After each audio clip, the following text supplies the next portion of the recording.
All right, we live. Can. Shalom. Shalom, shalom. First and foremost, let's give all praise, honor, and glory to Yahweh, by Hashem, Yahushua, by Hashem, Kakwadash. Double honor to the elder apostle, Great Millstone, rule well and teach well.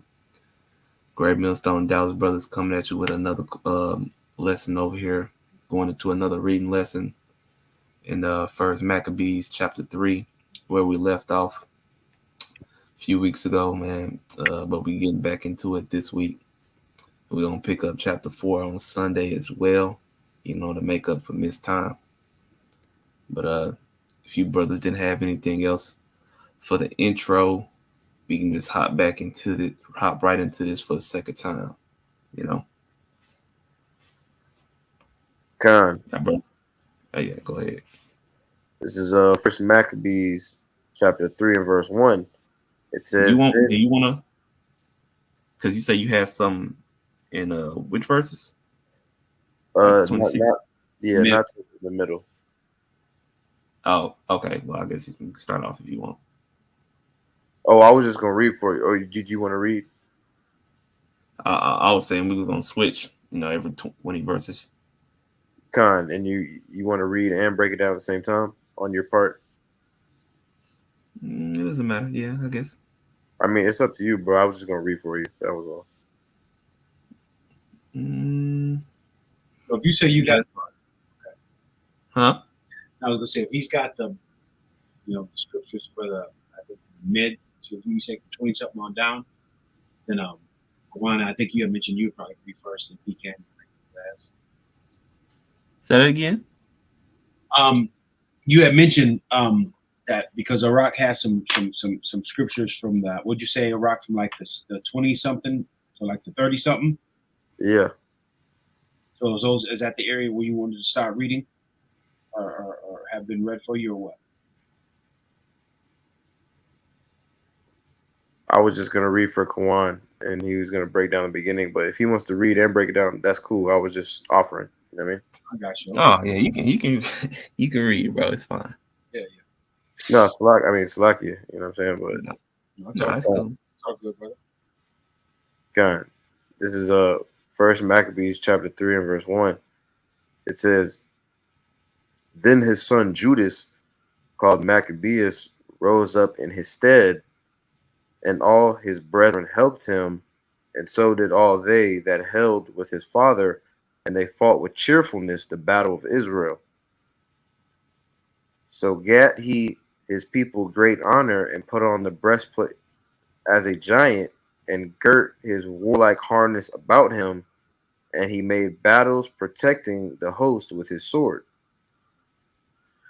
Verse 4, it says, "In his acts he was as a lion, and like a lion's whelp roaring for his prey. For he pursued the wicked and sought them out, and burnt up those that vexed his people. Wherefore the wicked shrunk for fear before him, or Slakia. Wherefore the wicked shrunk for fear of him, and all the workers of iniquity were troubled, because salvation prospered in his hand."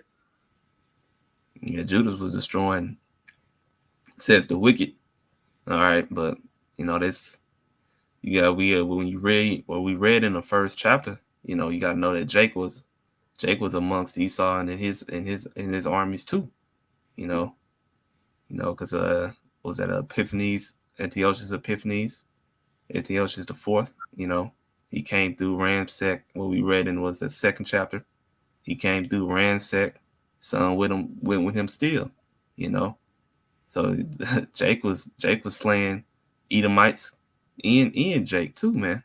Okay, Jake was categorized in that wicked as well. Mm-hmm. You got it. God, this is verse 6 again.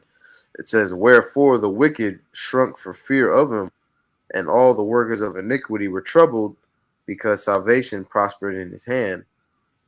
Verse 7, "He grieved also many kings, and made Jacob glad with his acts, and his memorial is blessed forever."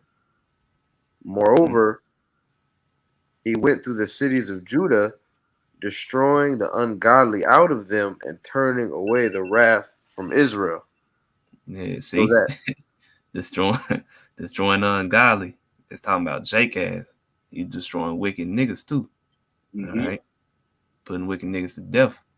For turning their back on Yahweh Shem Shah, man. They say he went through the cities of Judah. All right, where was Judah? You know what I'm saying? What was Judah? What people was in Judah? Israelites. All right, so Judah's Maccabees was slaying niggas too, man. Ooh, Yep. yeah, the ones that turned their back on Yahweh Shem Shah didn't get away, man. It's gonna be the same thing here. 2/3 of our people that turn their back on Yahweh Shem Shah, they come up scoffing when we at camp preaching. All right, Younger Bros Camp just went through that this past Tuesday. You know, the bitches niggas in hoes like that gonna die, man. All right, you come up, you try to overtalk the prophets, man, the men of the Lord, instead of just being quiet and trying to learn. You know, like you should be. You should be humble when you come up to the men of the Lord, because you don't know a fucking thing, man. Mm-hmm. Everything you was taught here in Esau's captivity, man, is totally adverse to Yahweh Shem Shah, to whom you call God and Jesus Christ, man. You don't know nothing, so you should shut the fuck up. All right, not excusing my hard language, and listen, man. Yep. You want to say something, guys? No, you got it. You got it. Kind. Those are those same spirits that are actually back again today.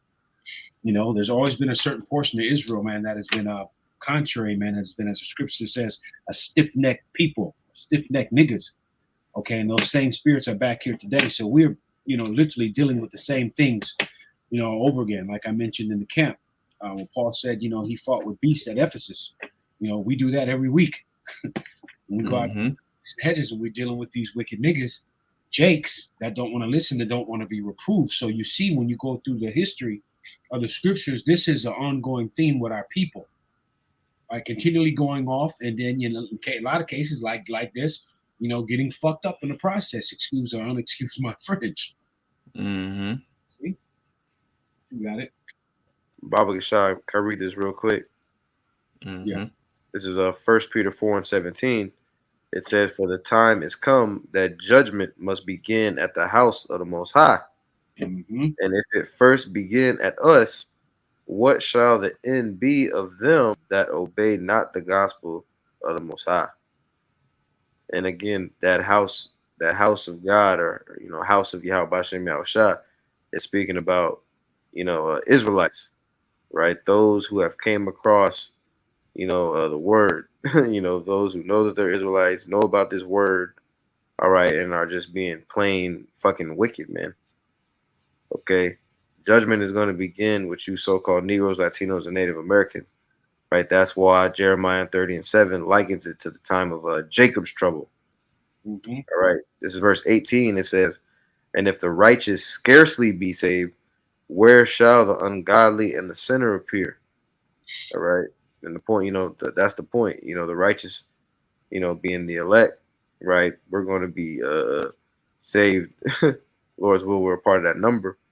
We're going to be saved by the hair of our, chinny chin chin, roughly paraphrasing. Yep. You know, so how much more so, all these other people who ain't right, they not gonna make it, man. They gonna get absolutely slaughtered out here. Y'all got it.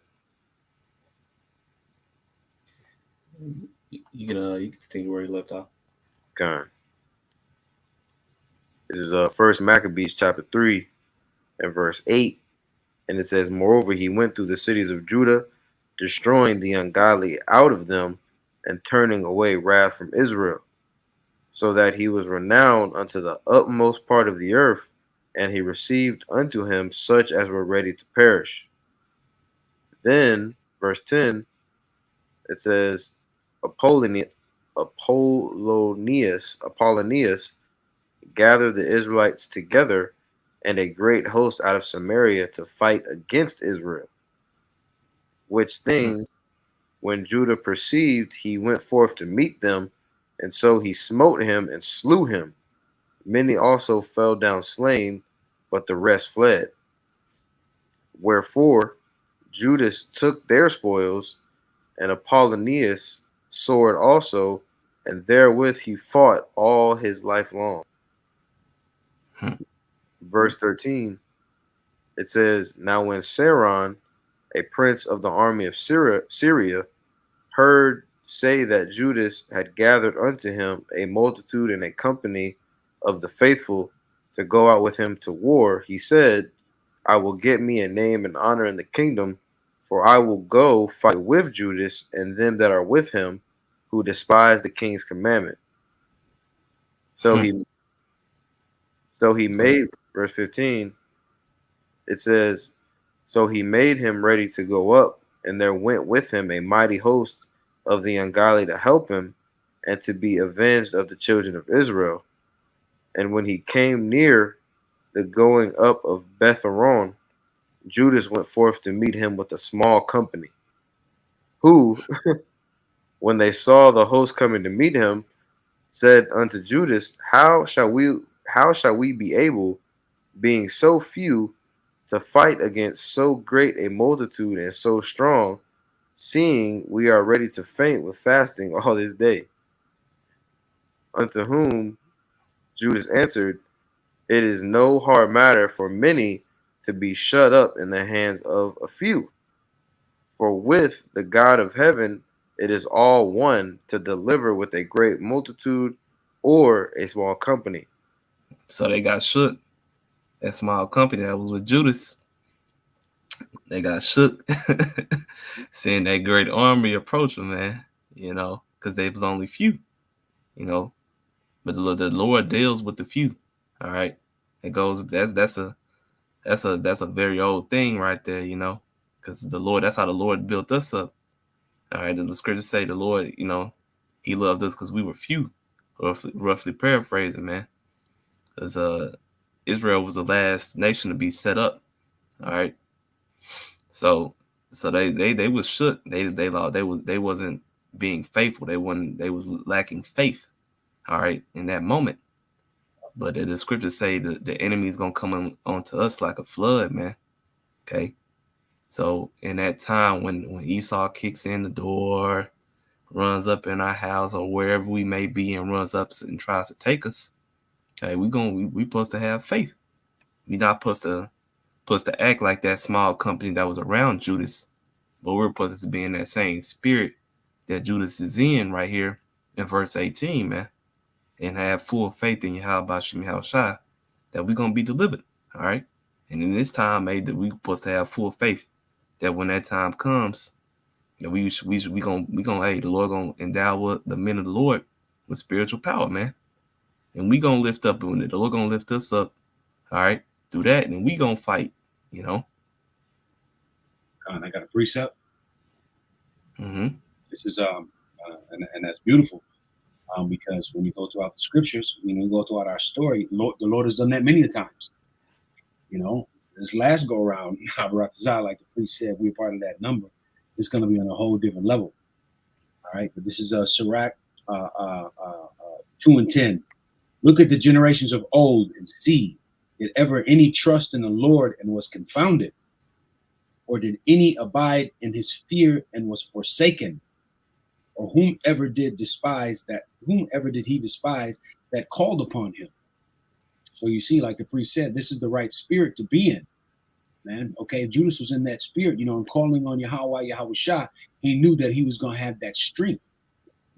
These armies in these different nations that come up there, they have the right hand is their flesh, but our right hand is the power from heaven, man. Okay, and with that, there is nothing that can stand. But having that faith, being rooted in that faith is key. And there are plenty of instances and examples throughout the scriptures of our great forefathers who've done miraculous things when the time that it was needed, when it all boiled down to having that faith, man, and being stern and calling on the name of Yahweh, Bahashem Yahweh Shai, Bahashem Akakwadash to come and deliver. And that has not changed. Malachi 3:6, I am the Lord, I change not. So when the days that are coming, us same men are going to be calling on that power, man.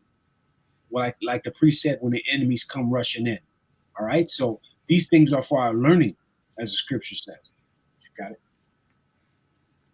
Yeah. If I may, that makes me think about when in Second Kings, the sixth chapter. I won't pull it, but because this is actually similar thing happens in Second Kings 6, and then also in Second Chronicles 32. Right, basically, the prophet Elisha was like, there's more that be with us, And with them. than be with the heathen. All right, God, even if it may look like we're outnumbered on a carnal level. We got to remember Yahweh Shem Shai is one of his titles is the Lord of Spirits. You know, yep, we're backed by forces that we can't even see on a physical level. You know what I mean? God. Same I'm instance with Caleb and the name is evading me right now. The Lord had him send and basically spy out the land with the Canaanites in there. hmm They came back with that report, that bullshit report. hmm you Yep. know, I think it was Caleb and who else was it? It's evading me the name.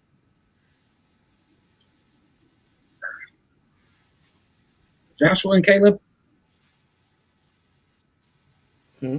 Anyway, but that just roughly just make an example or a parable or a parable. Like I said, there are many instances in the scriptures where we had to face this type of adversity, and leaning on Yahweh Shah, we became, we were victorious. All right, so you got it. Kind of is First Maccabees chapter 3 and verse 18. It says, "Unto whom Judas answered, It is no hard matter for many to be shut up in the hands of a few. And with the God of heaven, it is all one to deliver with a great multitude or a small company.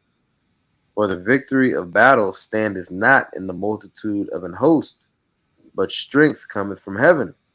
Mm, Verse 20, it says, "They come against us in much pride and iniquity to destroy us, and our wives and children, and to spoil us. But we fight for our lives and our laws." And we're at verse 22, so I can keep reading. I Uh, can go ahead and start reading if you got some stuff to go with it. okay, Con, the water. Okay, yeah, this is verse 22. Wherefore the Lord himself will overthrow them before our face. And as for you, be ye not afraid of them. Now, as soon as he had left off speaking, he leaped suddenly upon them. Yep. Okay, okay, yeah, upon them. And so Suran and his hosts, yeah, and his host was overthrown before him.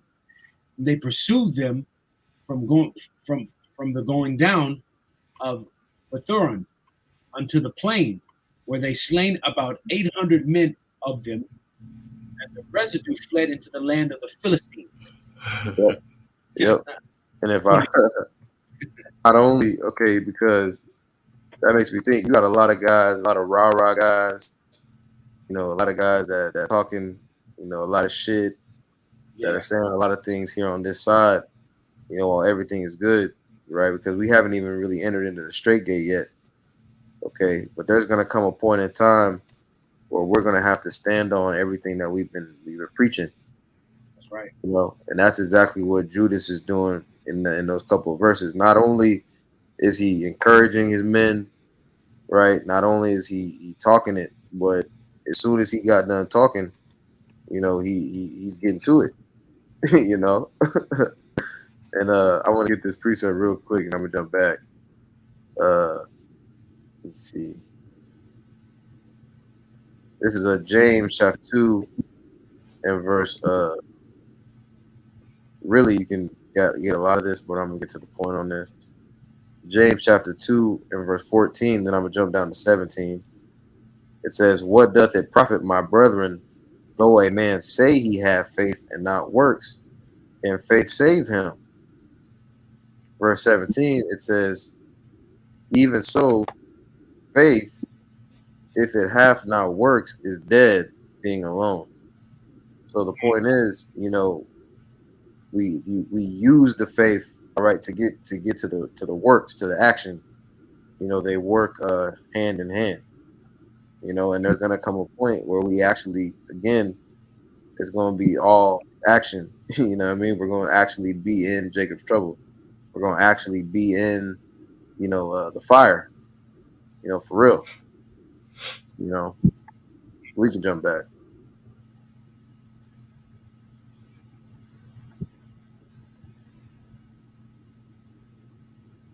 Oh, so like, okay. You want to take the screen back? Oh, for sure.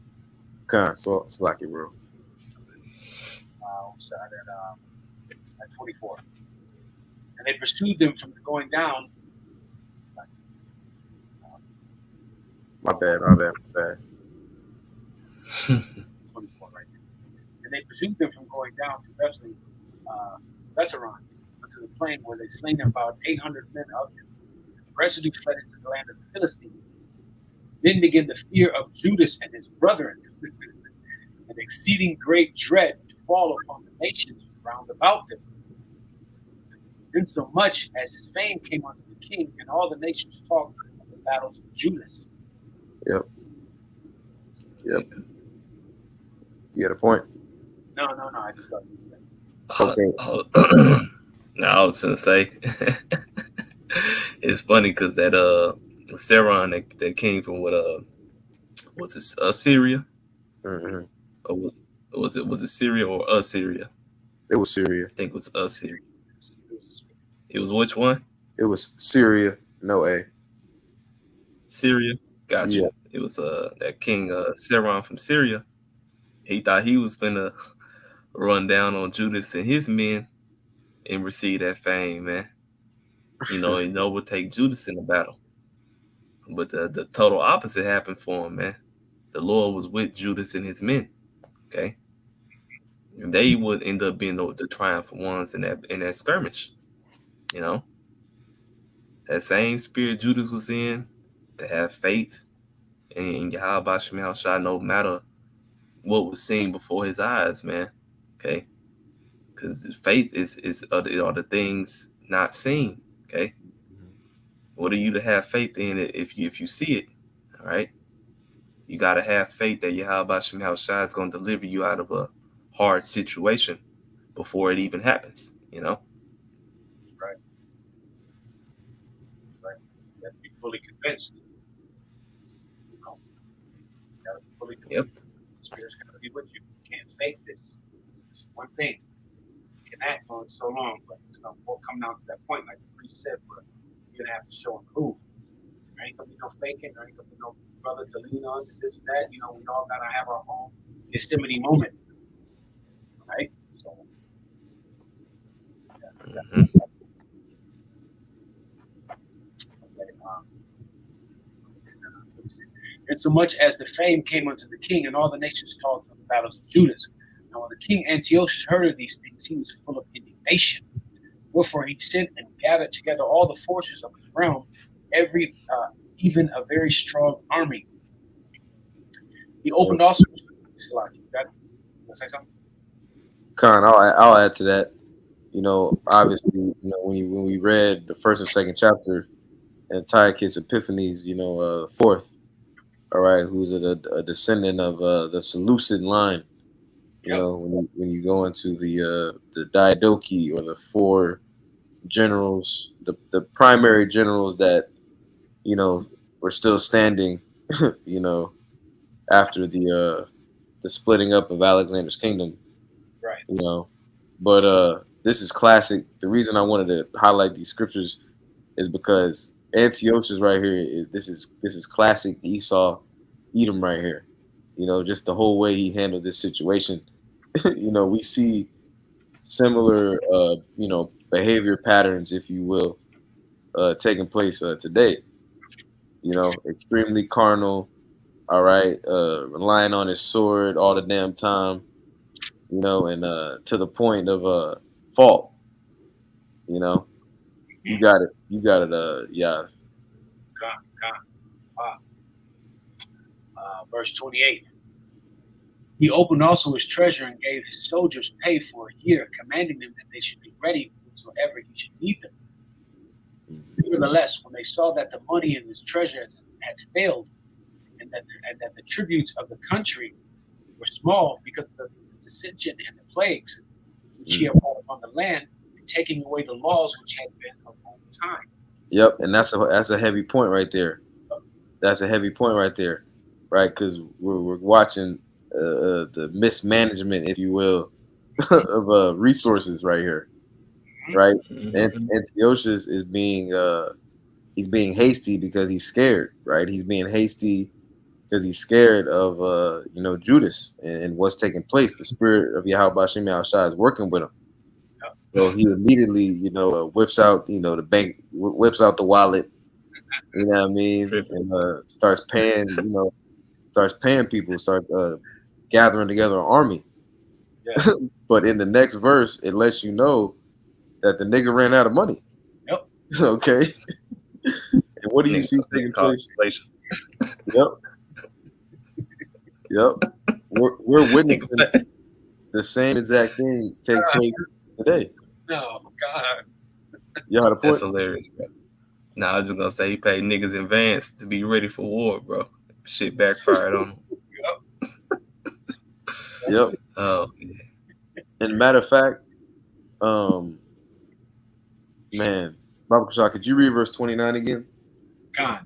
29. Nevertheless, when he saw that the money of his treasures failed, and that the tributes in the country were small, because of the dissension and plague which he had brought upon the land in taking away the laws which had been old time. Right, and that links up with the previous chapters where it talked about he passed a decree basically to make everybody forsake his laws. Mhm. Right, and that's the result of Esau's wine. All right, scriptures talk about that wine. Yeah. Okay, which goes into Esau's ideologies and philosophies. Right, the idea that all nations can come together under one banner. Yep. Okay, and everything work out. Okay, I'm gonna get this real quick, and then I'm gonna make my point. This is Jeremiah 51:7. It says, "Babylon hath been a golden cup in the Lord's hand, that have made all the earth drunken. The nations have drunk her wine, therefore the nations are mad." All right. So the end result of what Antiochus did, of what Esau is doing right now, is absolute chaos. All right, absolute anarchy and dissension. Right, because verse talks about a dissension among the nations. Right, that also makes me think of what is it, Daniel 2, where it goes in the statue having the feet of miry clay. Yep. mm-hmm. All Yep. right, miry clay is basically extremely brittle. It breaks apart very easily. And that's what we're seeing today in the form of NATO and the EU. All right, although these nations have covenants with one another, they have all these pacts and deals. Okay, really, they all fucking hate each other. And they can't wait to start snaking each other, and that's what we're gonna see when nations turn on America. All right, you got it, Yaz. No, beautiful point. Beautiful point. That's characteristic of this damn devil. You know, you can bring it back to my favorite. Kind.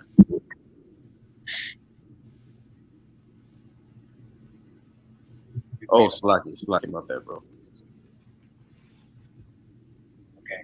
Um, started 30, verse 30.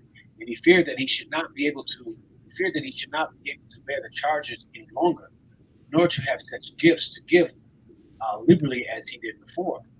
For he had so he had abounded above the king that were before him. Mm. So, so Esau fumbled the bag. Yeah. Esau fumbled the bag. Esau was balling out of control, and in a short manner of time, he spent all the funds that he had.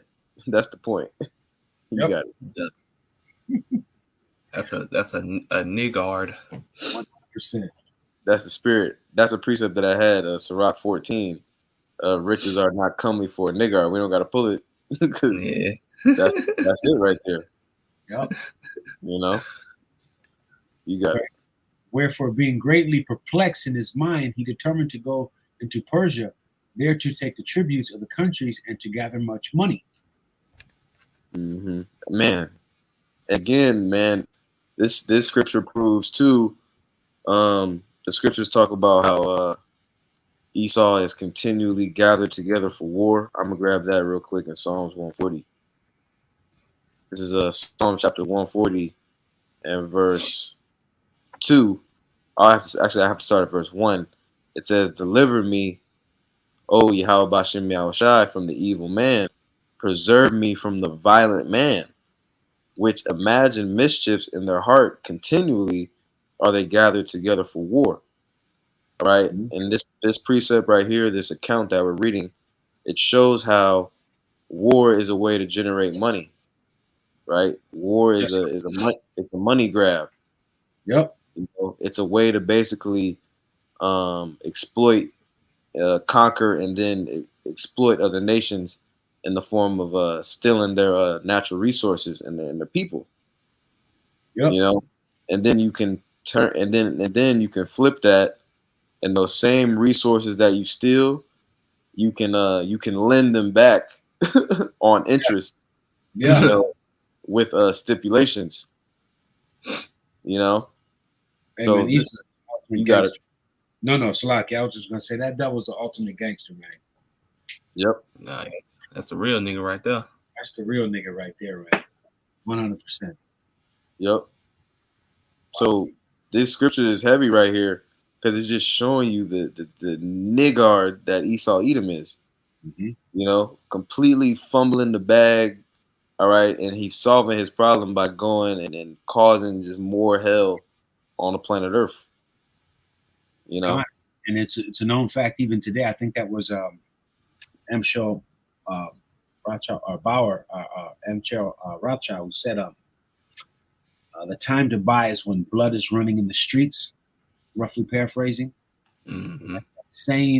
that same characteristic and spirit, that is just passed on from generation to generation within their family line that are here back here today, doing the same shit. Habakkuk 2 and 5. Going throughout all the earth, neither keeping at home. They're warmongers, man. Going to the 13th tribe in that whole book, and you look at how these people were warlike mongers. They were they were warlocks, man. That's that they were destroyers. So nothing has changed. So just Yeah. that to your point, but yeah. So yeah, we God, agree. that links up with Genesis 27, the blessing that Esau received from Isaac. Yep, You know, the yep, fatness of the earth and the dew of heaven shall be thy, that dwelling, roughly paraphrasing. And yep, by thy sword shall thou live. yep, Well, Try that's right. that shows that Esau Edom is very. He knows what He knows what he was given. He was given a sword, and he uses it. yeah. You know. And he took it by force. All that he has was taken by force of the sword, man. All right, so there's the man is being outed, okay, in this latter time that we're in. There's no mistaking on who Esau Edom, so-called white man, aka the devil and Satan and everything else is, okay, running around here, man. All right, so Jake's better be who better bend an ear, man, and pay attention and know who your enemy is, man. You got it. We can get back to it. Khan, you got it, brother. Bring the page back up. I'll push up. Khan. It's,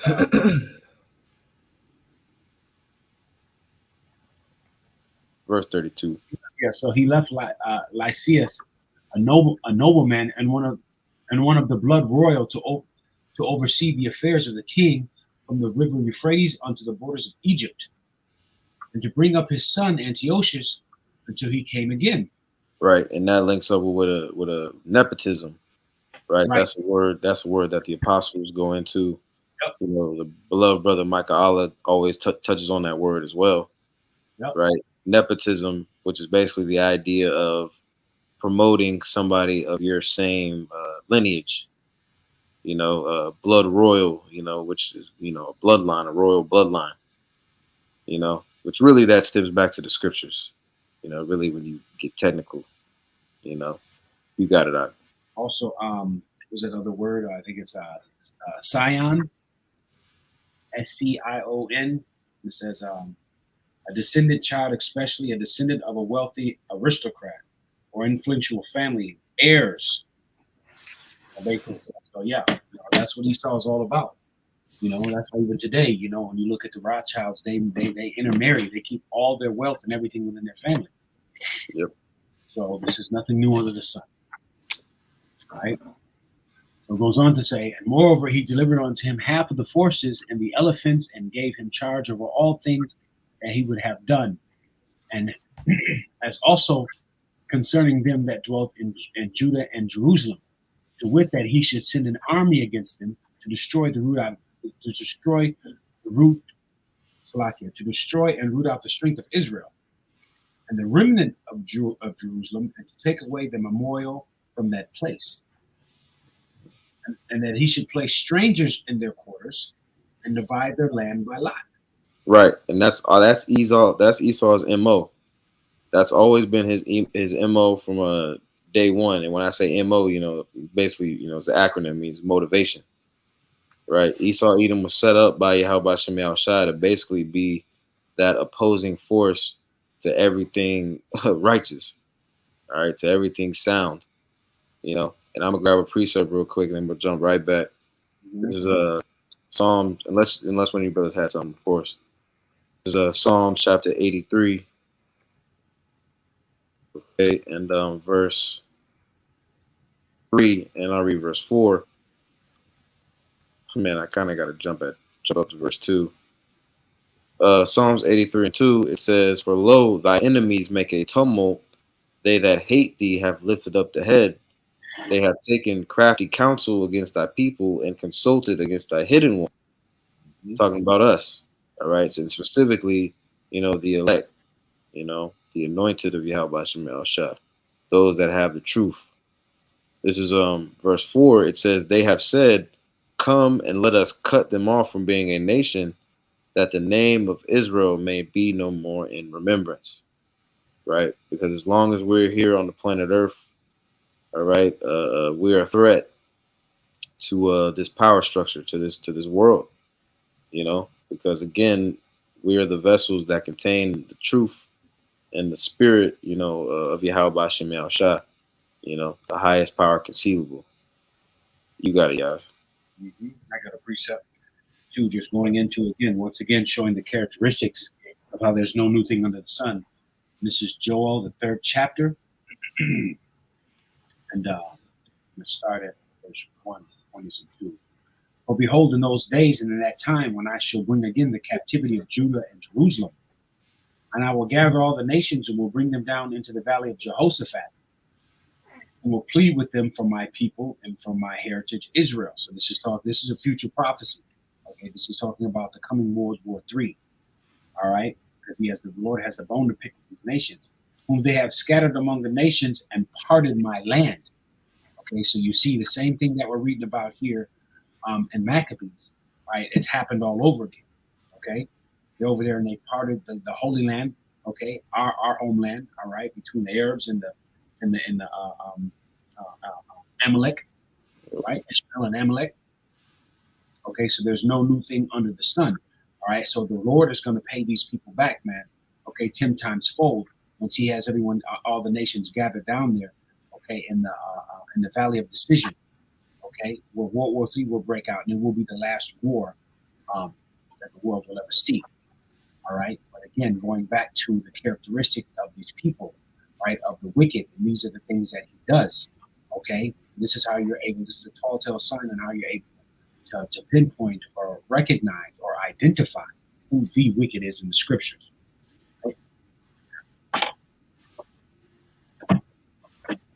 God. You jump back. All right, it says 35, and to wit, that he should send an army against them and destroy and root out the strength of Israel and the remnant of Jerusalem and take away the memorial from that place, and that they should place strangers in their land and divide their land by lot. See, like what we just talked about. All right, because the nations know that there's rulership. Rulership is supposed to issue out, come go forth out of Israel, man. Okay, this is one of the main reasons why that devil is over there now, because the nations have an understanding that, you know, rulership is to go forth out of that land, and in the kingdom it will go forth fully in its greatness and in its entirety. All right, so that's always been that sliver land has always been the fought after, most sought after land on the planet, because we know that that's Yahweh, why Yahweh Shah's favorite land. Okay, that was ordained to us. Okay, but we had to go through all of this here stuff just to, just to be able to find ourselves worthy in that day, to be a part of this ministry, right? The heavens goes on to say. So the kings took their half of their forces and remained and departed from Antioch, his royal city. In the 147th year, having passed the river Euphrates, he went through the high countries. And then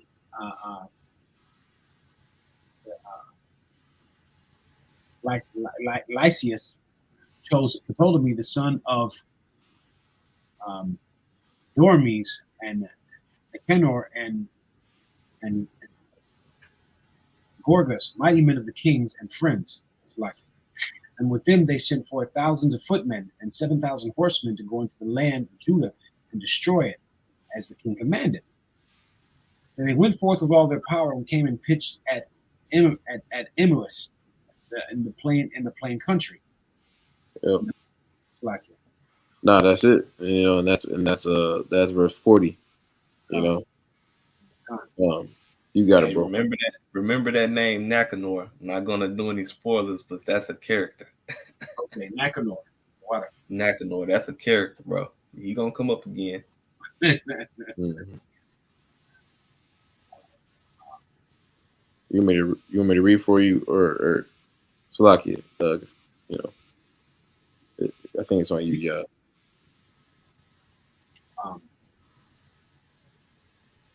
So went forth into all there and came and fished at Emmaus.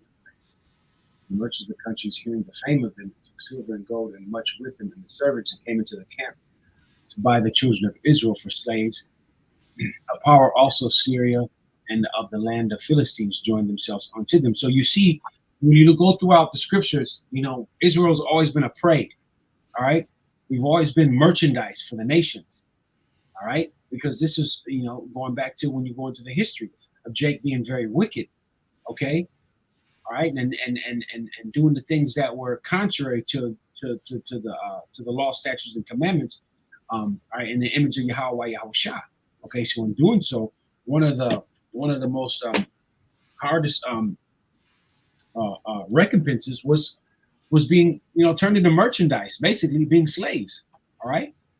As a matter of fact, brother's got that scripture says, "What nation has not had a hand in Jerusalem?" Roughly paraphrasing. So we know all of the nations on the planet have had a hand. All right. Out of all 18 nations that the Lord created, all 17 of them have had a hand in our captivity, man. Okay, so it's been no new thing under the sun. Okay, so you see these merchants here, the countries hearing of the fame, took silver and gold and very much with them, and servants that came in to buy the children of Israel for slaves.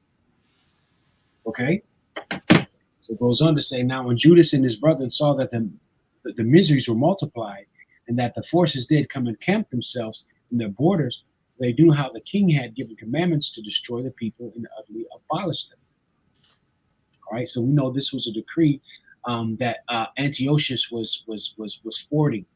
Okay, all throughout our captivity. All right, when you go farther even into the scriptures to talk about how we were, there were laws and decrees that were set forth. Okay, that we couldn't call ourselves Jews anymore. So we lost our heritage. Okay, we lost our identity, as the priest brought up Psalms 83. All right, that Confederate that was brought against us.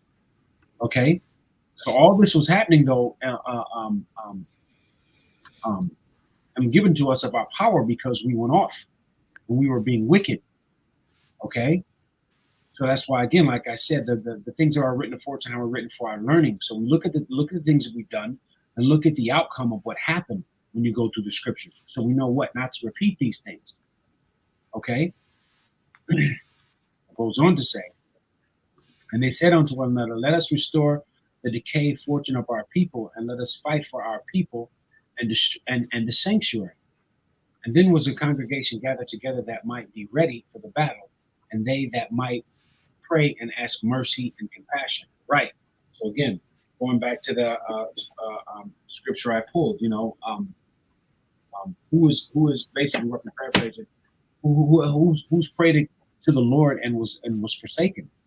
All right. So we always understood that there was a power that we call upon, all right, that He would come and deliver us. All right.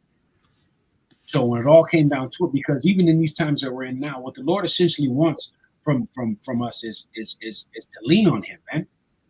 Point blank, period. To call upon Him. So He sets.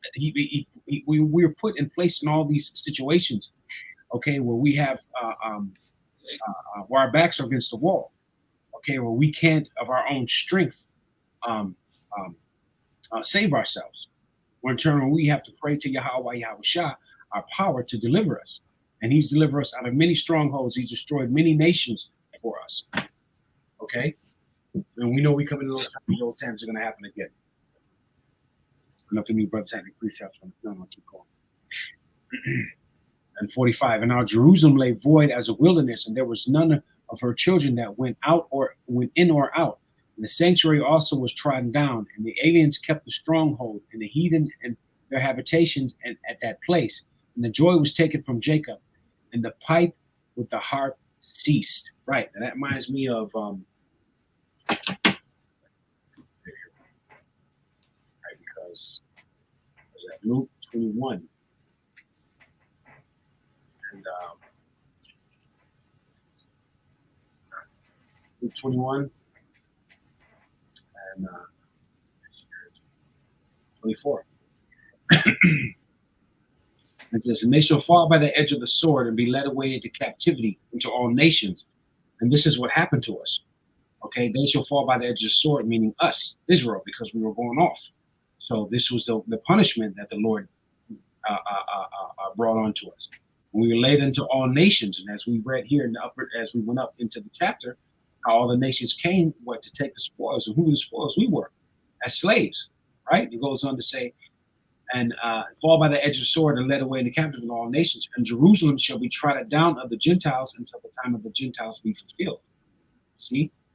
So, like I said, each and every time that we went off, okay, or we're going off, the Lord sent a nation in to come and get busy, all right, to basically correct us. And in this time, where we were exiled out of our land, okay, and now the heathen are there to this day, trodden down our land. Okay, they've parted it, they've trodden it down. Okay, you have Pink City there that's there now. It's now taken the place where it's now the number one, the gay capital of the world. I'm just going to say it. Okay. Yeah. So, again, going back to there's no new thing under the sun. All right. And here, okay, this is 46. Whereas the Israelites assembled themselves together and came to Mashpah over against Jerusalem. For Mashpah was a place where they prayed aforetime in Israel. So, can I make a quick point real quick, bro? Sure, you got it. Yeah, I was gonna make a point about that. That in verse 45 when it mentions that stronghold. Mm-hmm. That stronghold is essentially a fortress. Like they mentioned it in the previous chapters. It's basically a citadel or a fortress that they took over and made, and essentially it was on Mount Zion, or where the citadel of the city of David was. Mm-hmm. When you read about, when you go into the history of King David coming into the land, there was like a Jebusite fortress, if you will, that was established in the land. This stronghold was like a known strategic location. Mm-hmm. And I wanted to just read this real quick off Wikipedia, because this is what it goes by. Like when you go into the history, Mm-hmm. it's called Accra.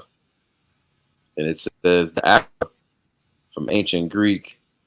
It says with the meaning stronghold was a place in Jerusalem thought to have a fortified compound built by Antiochus Epiphanes, ruler of the Seleucid kingdom, following his sack of the city in 168 BCE.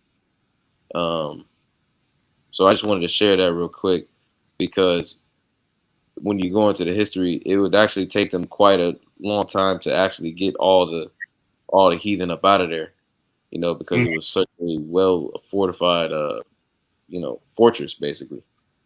mm. You got it, bro. Yeah. Wow. This is 47. Then they fasted, and they fasted that day and put on sackcloth and cast ashes upon their head, like their clothes, right? Because we were mourning it. And laid open the book of the law, where the heathen had sought to paint the likeness of their images. Okay, and we know that also lines up with Job 9:24. Okay, the world was given into the hands of the wicked. He covered the faces of the judges thereof. Iconoclasm. Okay, where the heathen came in and basically, you have to understand, in order for this man to as he did when he came out of during the Renaissance period, iconoclasm that period, he came out and he claims to be the people, of the book and the almighty power. One of the first things he has to go out and do is he has to go and he has to deface the images. Right? He has to put his face up. He cannot have that power, all right, and that influence of deception without painting the likeness of their images.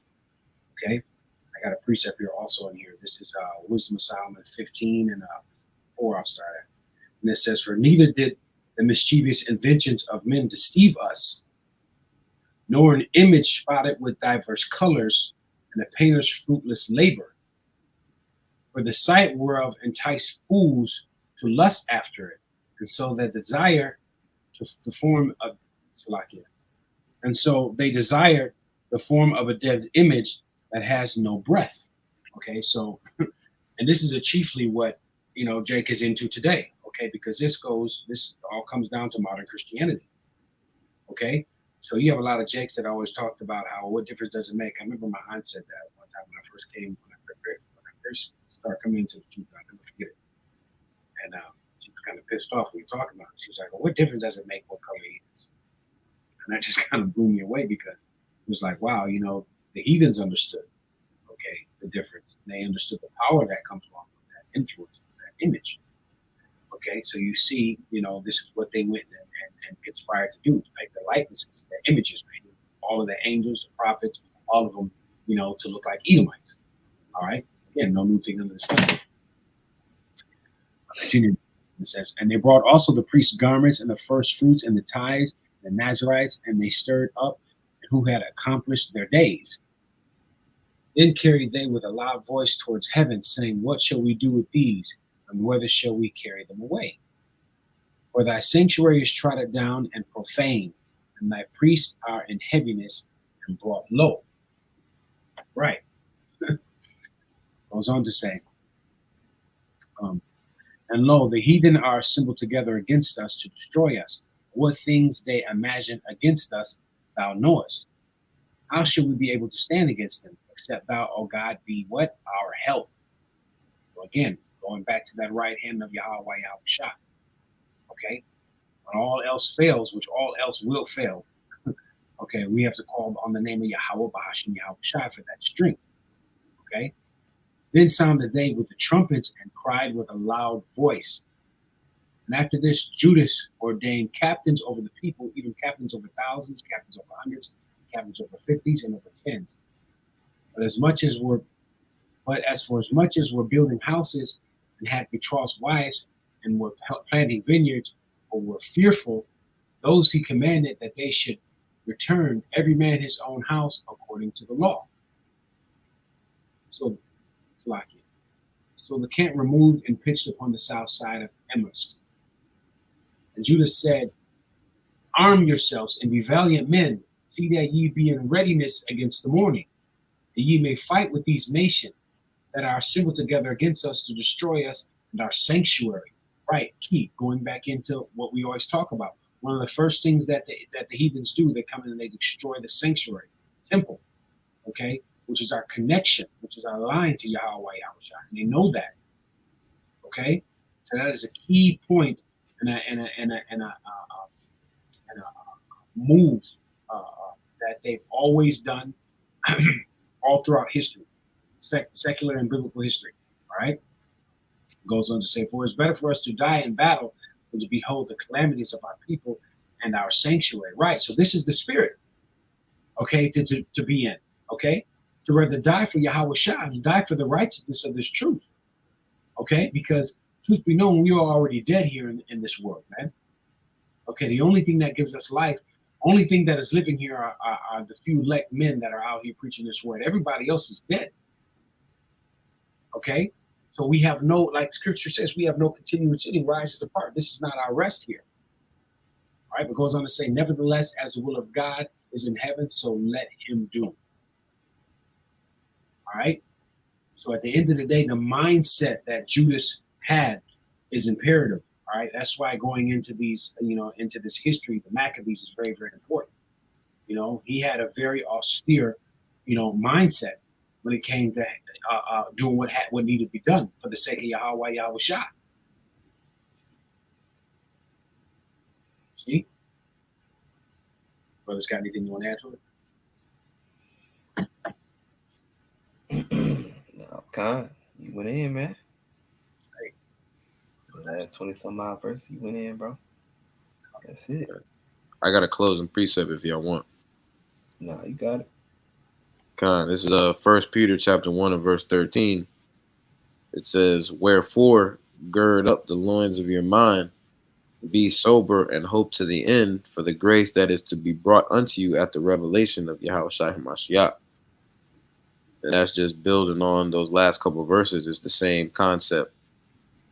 We've been put in a worst case scenario, if you will, by Yahweh Bashem Yahushua, just to see how we're going to react, just to see how we're going to respond, right. to see who's going to gird up the ones in their mind and just believe, man.